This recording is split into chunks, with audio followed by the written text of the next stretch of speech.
2021 is almost gone, and it blew by pretty fast, even though there's a lot of big news. Let's start with the economy.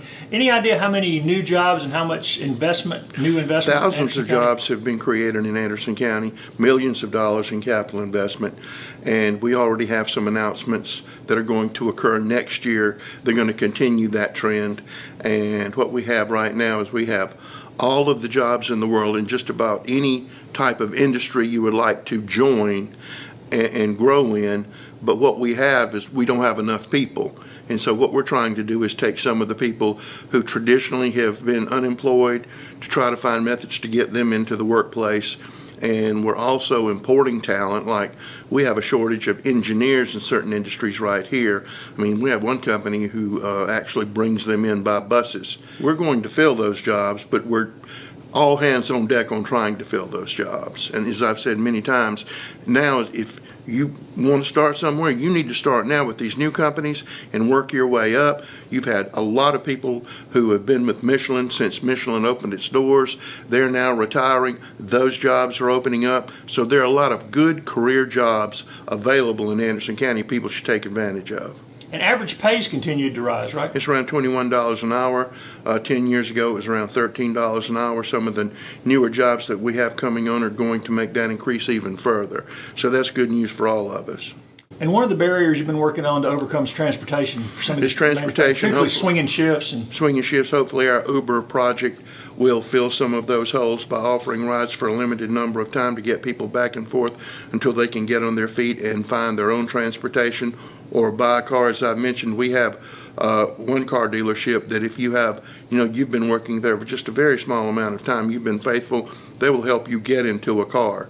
So, this is a total program to help you move ahead. There was a day when any job was a job, but now you're kind of particular about it. Well, we don't have to take any job, and we have certain benchmarks. If we're going to do a fee in lieu of tax deal, then you're going to have a certain level of pay per hour. You're going to have benefits and a whole host of other things that you're going to have to do. If you're not able to meet those things, then you really don't need to be in Anderson County. But what we like, people who make things, we're a manufacturing community, but we're also at the same time an agricultural community, and both of those sectors seem to be going real well. Okay. And now we're becoming a tourism destination. What we have coming up is we have the 4th Bassmaster Classic that's coming in here. That's just a couple of months away. They were in here this week, but since the last Bassmaster, they haven't seen all the new improvements in Green Pond. They were blown away. They also, when they came, they brought all of their sponsors who sponsor the event, and they were blown away. So that's going to be a big event. We also have the Dixie Youth National Championship that's coming here this summer. That's going to bring people from everywhere. I wouldn't doubt that we wouldn't have 10,000 people in for that. And that's all over the county. Well, it's all over the county, headquartered at the Civic Center. And we're also going to have the state Dixie Youth Tournament. So that's going to be a whole lot of people coming to Anderson County. So our tourism, our Convention and Visitor Center Bureau, and the Dixie Youth, we're doing that in association with the town of Belton because they have a huge, strong connection with Dixie Youth, and so we're bringing that in. So that's going to be a big deal, and we have several other events. In January, we're going to have the Striper Tournament, our annual Striper Tournament, which is getting bigger and better, and that's the tournament where you bring canned goods. That's how you enter, and we feed a whole lot of people off of that Striper Tournament. Why has this been such an attractive place for international companies to come? I mean, that's been something I know y'all have targeted because they tend to bring in better jobs and better benefits. And that kind of thing. One of the things is they like stable government. Anderson County's, we don't have a lot of drama, a lot of stuff going on. They feel secure. It's a hands-on effort that our council members meet with industry. I meet with them. Our economic development department meets with them. We have total immersion into Anderson County. We bring everybody that you need to talk to into one room, usually this room. We sit here, we work out any problems they have. We try to streamline the permitting process. We have excellent relationships with state agencies who are involved in federal agencies. And we've just gotten it down to a science. It's easy to do business in Anderson County. They will tell you that. And that's why our slogan is where the world comes to work.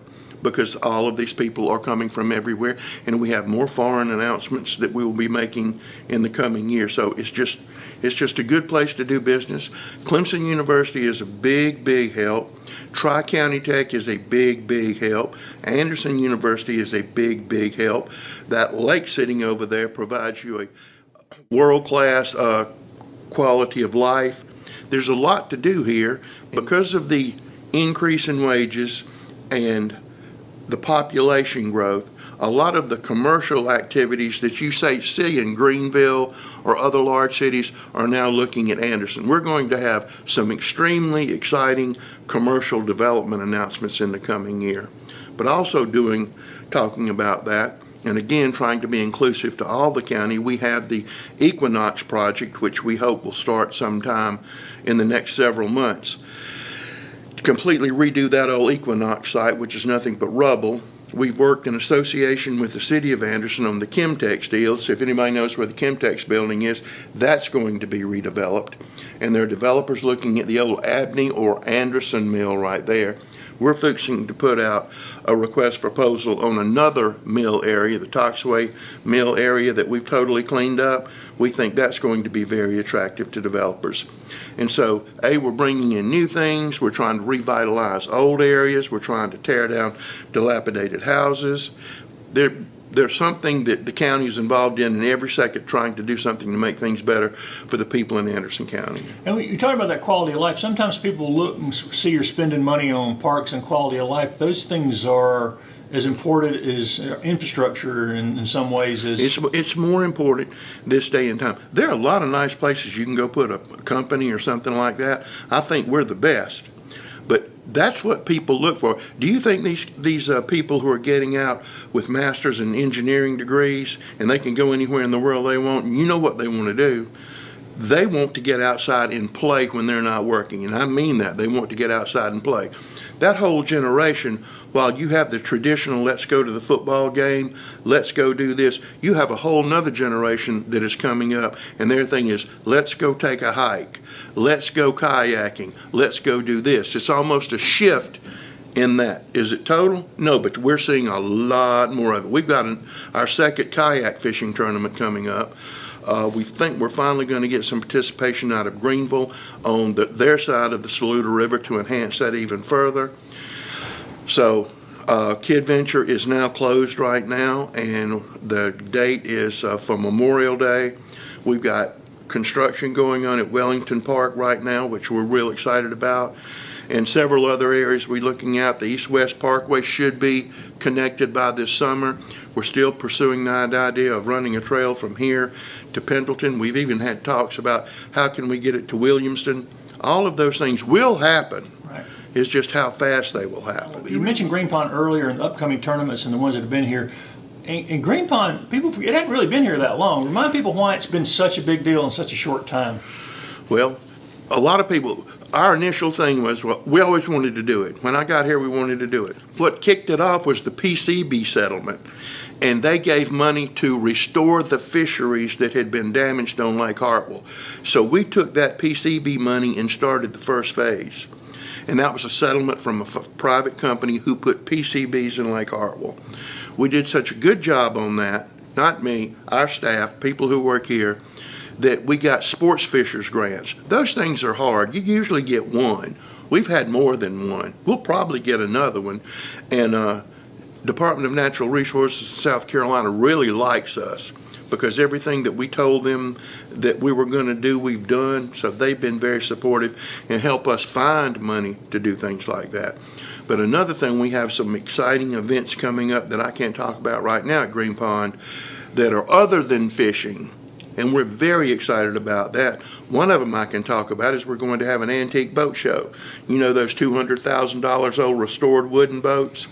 And what I'm looking for right now is with our new Coliseum that sits up there and there's a stage down here, we need to have some local theater group put on a play there.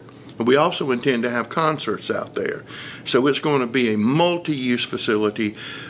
Fishing, yes. Concerts, hopefully. Concerts for sure. And hopefully we can get a local group who would go out there and have Shakespeare by the Lake or something like that. It is a cash cow.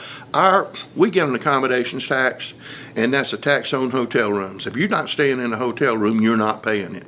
And that is going up. And for just the last 3 months, it's going up and up and up. And it's because of outdoor recreation and fishing. They come in here. I mean, hotels have re-engineered their parking lots so when they come in with their truck and their trailer, they can plug it in right there at the hotel. And we had one hotel said, how come I never get any fishing business? And said, because you don't have the plug in. They said, we'll have it, and they have it now, so they're getting their share of it.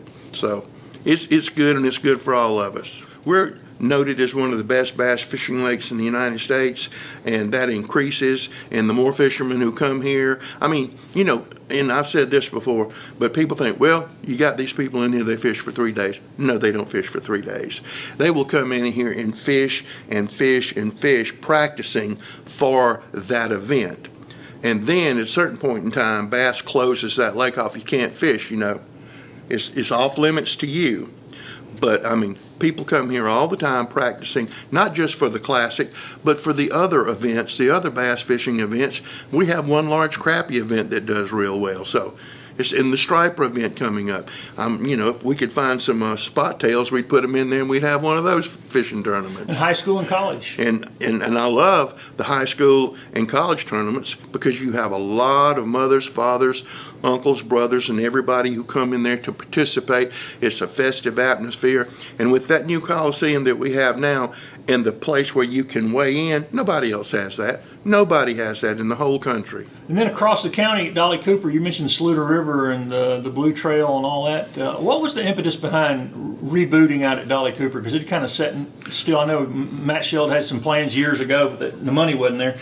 Councilman Jimmy Davis has taken a firm interest in that. So has Senator Cash. So has Representative Wes Cox. And they've really gone out and found a lot of money for us that helps us do these things right now. We should be very close to putting up a big shelter out there. We're working on bathrooms for that. And if you go out there, it didn't get much use. It's getting a lot of use now. And that walking trail by the river, it gets a lot of use. But we have a lot more ideas that we want to do over there. We've done the master plan. Blake Sanders did that. Councilman Davis ramrodded that. So we know what we want to do. But there's so much that we can do. And it is a natural spot in the fastest growing area of the county. And it is one of the 3 now ADA accessible points we have along the river. I know West Pelzer had the first one. Yep. Timmerman, and then we've got 3, and now we've got a new one. You want to mention that? And we have the new one, which is near Belton. Really, City of Belton ramrodded that project. And so that is open, and it's been named for Senator Mike Gambrell. And that gets a lot of kayak attention, but it also gets a lot of fishing attention because it's one of the few places on the Saluda River where you can just take your chair, sit right there and fish in the river. So we get a lot of families doing that down there. And that's turned out really, really good. But give a lot of credit to the town of Belton for that. And the accessibility thing, people forget you don't have to be disabled. If you're just somebody's elderly or just needs a little extra help, being able to get in and out of these places is easy for anybody. Yes. And we're also going to be putting a playground out at the airport. And we talked about that yesterday with several members of council. And we've already had 2 private individuals who are big in aviation to pledge substantial money for that playground. If everything goes well, we will at least have the first phase of that done by this summer. And it will be an aviation-themed place for children and families to go. So we're hoping to get that moving along here smartly. We'd like to have a whole lot of things for people to do this summer that they didn't have last summer. And the manager had that idea because when he was a kid, he was playing around out there, nowhere to play. When he was a kid, and he said, look, we need to have a playground. Brett Garrison doing a remarkable job running the Anderson County Airport. We now have charter service, which we didn't have. We were talking yesterday. We didn't have a flight school. People said a flight school won't go here. You're not going to have blah, blah. Anyway, the flight school has 70 people on the waiting list. And last week, a 17-year-old young lady got her first. She got her wings. She soloed last week, 17 years old. So that is going good. Dr. Hunt, who's a doctor, has been here forever, does a lot of aviation physicals. He's moved into the new terminal. That's absolutely wonderful. We have a place for pilots to stay. Yeah, the new terminal, let's mention, we got a new terminal. We got a brand new terminal. Officially unveiled this year. Officially open, but now we have a pilot's lounge. The pilots, a whole lot of times, determine where you're going and where you're going to land. And if you take care of those pilots, they go, hey, I went to Anderson, they got a beautiful lounge, I got internet TV, I got a shower over here, they've got a place for me to go take a nap, I'm going there. And it's all about that service. Now when you land, we meet you out there. It's night and day. Now, Brett Garrison gets all the credit for that. Well, and back to the parks closer to the city, you mentioned Wellington earlier, which has been a historic recreation area in Anderson. People forget everything from textile baseball to... Back in the day, it was the hot spot, but we're putting that combination soccer/basketball court. We had a meeting with some wonderful individuals this week about programming some recreation down there, basketball camps. We'd like to get a little recreation baseball, softball league down there, but we're doing that. We're doing some other work. We're fixing up the ball field, but we need to fill that area up with things for people to do too. Hopefully one day's council's desire that we can get a splash pad down there, like the splash pad we're going to build at the Civic Center. And the impetus for that was really just local citizens saw a need. How important is it for local citizens just to see those needs and help the county identify what needs to be done? The only reason county government exists is to serve the needs of the people. So when they tell us what they need, and enough of them say we need this, that's what we're supposed to do. That's what council does. It's not a thing where people sit up here and say, we dictate that you need this. You want to go do things that people want. And now that we're able to take this accommodations money from people coming here to go fish and everything else, we have a little bit more money to do that. So we're able to do a lot. But we still have a long ways to go in recreation. We have a tremendous amount of things we need to do to enhance recreation in Anderson County. Well, there's like 30 parks here. I mean, there are 30 parks, but we need to do some more development on those parks. Everything that we're doing now and in the future is going to be completely ADA, so everybody can enjoy it. We want a Miracle League field. That's on our wish list right there. Right across from Kid Venture, the Vets Helping Vets organization going to put a veterans memorial over there, and they've gotten their final plan and they're working on that, and they're going to be reaching out to the community for donations, and so that's going to be exciting. It'll be across from Kid Venture, and it'll be a park-like setting as opposed to there's a statue, look.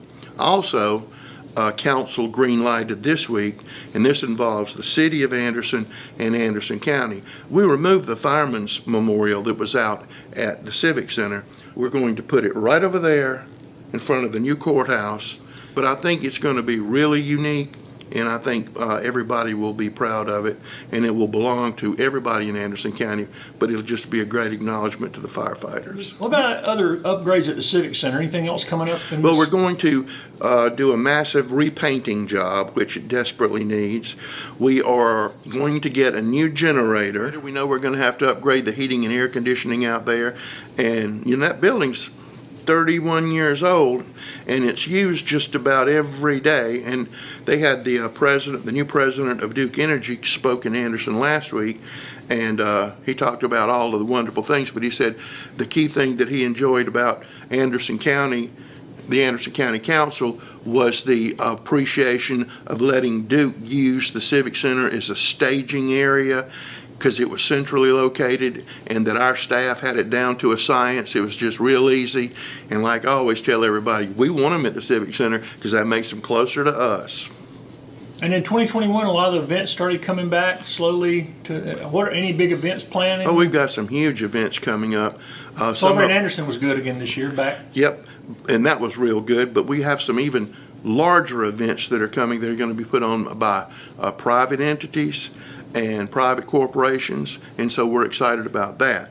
And we were talking about one this morning when you walked in, and these people are going to spend hundreds of thousands of dollars on entertainment. Not going to cost us anything, but it's going to be available to the public, so that's going to be good. And we're also trying to get a new stage top at the Civic Center. That's very important because now we have to rent one, and that costs $10,000 to $15,000. If we have a permanent one, I think that will attract more artists because they can come in there and go, yeah, all I got to do is hook up, I can hang the lights here, I can hang the sound here, and we can get on with life. And another thing, that a young lady with the city is going to bring the soiree back. And so we're going to be having a meeting today here at 2 o'clock to see what the county can do to help her with her dream to bring the soiree back. So that would be another event, and they're talking about doing that. That's relatively quick. Long delays at shores of Asbury, shipping, weather, other issues they didn't anticipate. Are they still planning to open next year, or have you talked to anybody? From what we talked to them, they're planning on opening next year. I mean, right when they got started, the Corps of Engineers came in there and said, hold on a minute, we got to cut all these dead trees out. And we took a lot of grief for cutting the trees down. We didn't cut the trees down. The Corps of Engineers decided to do that. And they reigned supreme on Lake Hartwell. Right. All right. A major part of the budget is always, infrastructure and stuff. Looking back, we're sort of the midpoint in the budget now. How is the budget for the county looking at the midpoint of the year? Good.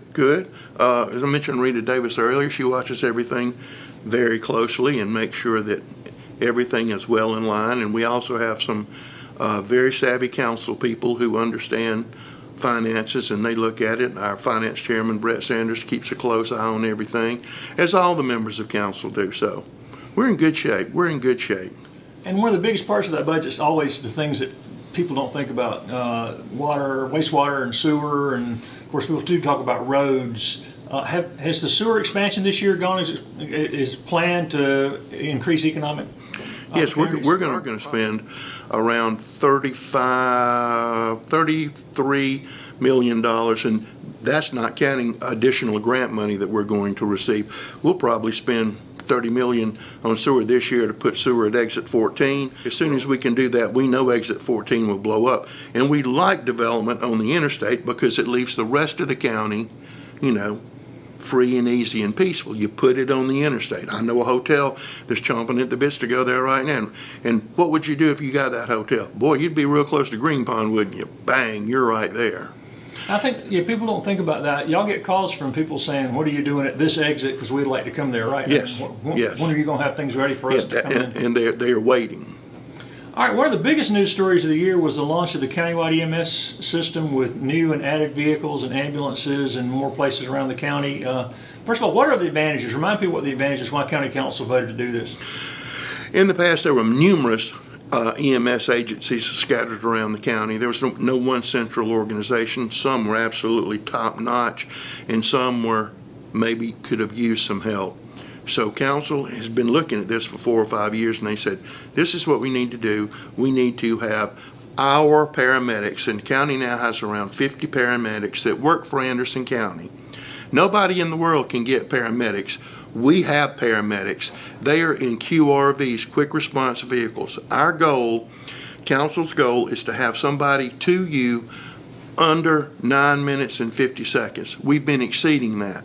Do we still have a few bumps? I guarantee you we have some bumps.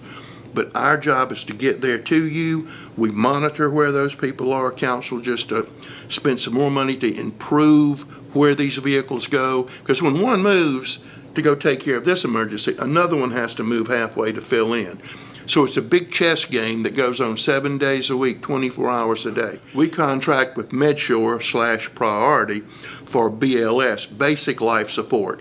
They're supposed to, after our paramedics are there, they get there, and if you need to go to the hospital, they will carry you to the hospital. And our paramedic can ride with that ambulance to the hospital. County also received some pandemic relief funds. What priorities has council set for the use of those? Infrastructure, putting sewer in the ground. One of the things, Councilman Ray Graham had a meeting this week with people. There's a huge demand for housing down towards the Star area and below. We have got to get some sewer lines in that part of the world.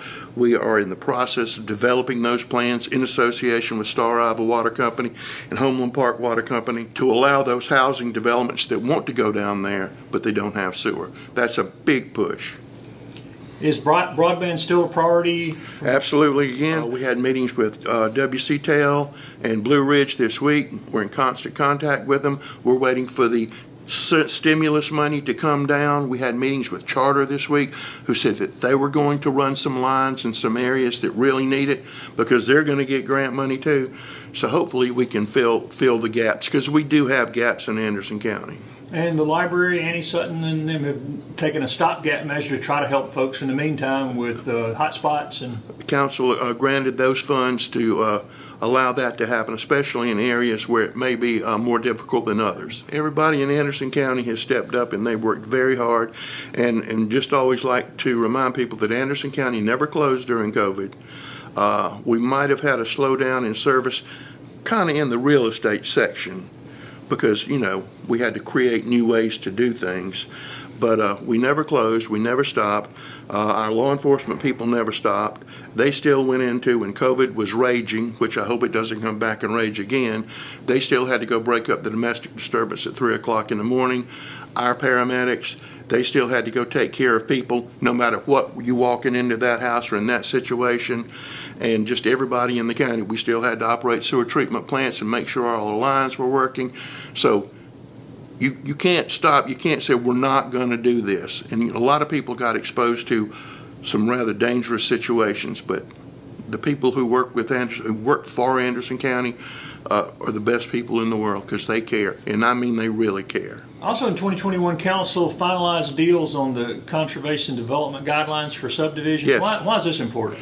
What that is trying to control growth, but it's also trying to make it more orderly and also make sure that you have more green space, and that's the prime motivator on it. And if you do a conservation subdivision, you can have smaller lots, but you're leaving wide areas open for recreation. I think it's the wave of the future. It's been done all over the country, and council worked diligently on that, so now we have that as a tool. There are a whole lot of people who want to do houses, and one of the big things on this mill redevelopment project we're doing, those will be attainable homes and apartments. When you talk about the other mills too, those places do bring in the kind of housing closer to town, closer to jobs, the walkability sort of stuff. You do Equinox, you do the Chemtex project, the Anderson Mill project takes place, the Toxway project over there. Where are those people going to go? You're going to dump them right here in town. What's that going to do? You're going to have more restaurants, more stores. The people that are here are going to have more customers, and they're going to be happier and more. Because I just believe, you need to achieve a critical mass, and then it feeds off itself. Hey man, I'm going to go there. These people are making a whole lot of money, and look at this restaurant over here. And we don't have this restaurant over here, or we don't have this store. We have to go to Greenville. Well, pretty soon you will. And how come we don't have this high-end grocery store? Well, pretty soon you will. It's not something we think; it's what we know. And as we close out 2021, that county's 44-foot Christmas tree, which is visible from your window, official lighting this year, like it had a record crowd. It continues to be the focal point for the holidays here, right? Yes. And visitors. And it does. People love it. You would not believe the number of Christmas cards that have that Christmas tree in the background. You wouldn't believe the number of people who go over there, might I say younger than you and I, who go over there and have their special picture made. We've had people get married in front of that Christmas tree. So it is a focal point, and as soon as we put it away for the winter, we'll start fertilizing it again so we can possibly get again next year. Probably. And so wrapping it up, was 2021 as good as you'd hoped it would be? Did y'all accomplish most of what you wanted to accomplish? Or? Never accomplish everything you want to do because the council has such a long list of things that they want to do, but they're looking forward to a lot of this stimulus money coming down to put on roads and other enhancements that can be done in Anderson County. And so the C-Fund Committee is going to get more money, so they'll be able to do more and just try to be ready before anybody else, so when they open that spigot, we can catch it all.